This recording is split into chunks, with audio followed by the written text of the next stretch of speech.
श्री दुर्गा आपदुद्धारक स्तोत्रम्। नमस्ते शरण्ये शिवे सानुकम्पे, नमस्ते जगद्व्यापिके विश्वरूपे।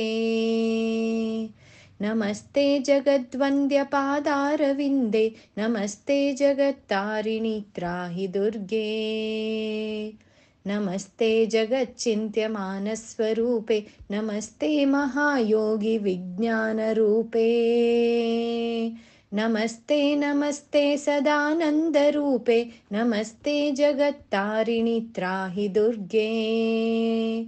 अनाथस्य दीनस्य तृष्णातुरस्य, भयार्तस्य भीतस्य बद्धस्य जन्तोः, त्वमेका गतिर्देवि निस्तारकर्त्री। नमस्ते जगत्तारिणि त्राहि दुर्गे। अरण्ये रणे दारुणे शत्रुमध्ये नले सागरे प्रान्तरे राजगेहे, त्वमेका गतिर्देवि निस्तारनौका। नमस्ते जगत्तारिणि त्राहि दुर्गे। अपारे महादुस्तरेत्यन्तघोरे, विपत्सागरे मज्जतां देहभाजाम्, त्वमेका गतिर्देवि निस्तारहेतुर्। नमस्ते जगत्तारिणि त्राहि दुर्गे। नमश्चण्डिके चण्डदुर्दण्डलीला समुत्खण्डिता खण्डिता शेषशत्रोः, त्वमेका गतिर्देवि निस्तारबीजम्। नमस्ते जगत्तारिणि त्राहि दुर्गे। त्वमेका सदाराधिता सत्यवादिन्यनेकाखिला क्रोधना क्रोधनिष्ठा, इडा पिङ्गळा त्वं सुषुम्ना च नाडी। नमस्ते जगत्तारिणि त्राहि दुर्गे। नमो देवि दुर्गे शिवे भीमनादे, सदा सर्वसिद्धिप्रदातृस्वरूपे।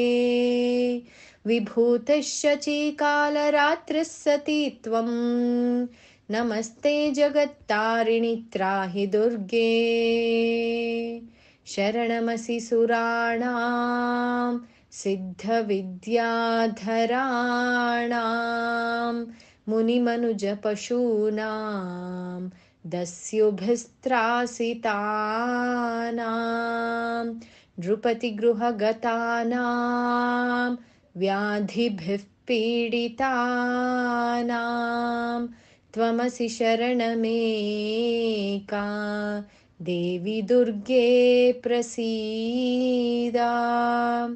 इदं स्तोत्रं मया प्रोक्तम् आपदुद्धारहेतुकं, त्रिसन्ध्यमेकसन्ध्यं वा पठनात् घोरसङ्कटात्, मुच्यते नात्र सन्देहो भुवि स्वर्गे रसातले। सर्वं वा श्लोकमेकं वा यः पठेद्भक्तिमान् सदा, स सर्वं दुष्कृतं त्यक्त्वा प्राप्नोति परमं पदम्। पठनादस्य देवेशी किं न सिद्ध्यति भूतले। स्तवराजमिदं देवी संक्षेपात् कथितं मया, स्तवराजमिदं देवी संक्षेपात् कथितं मया।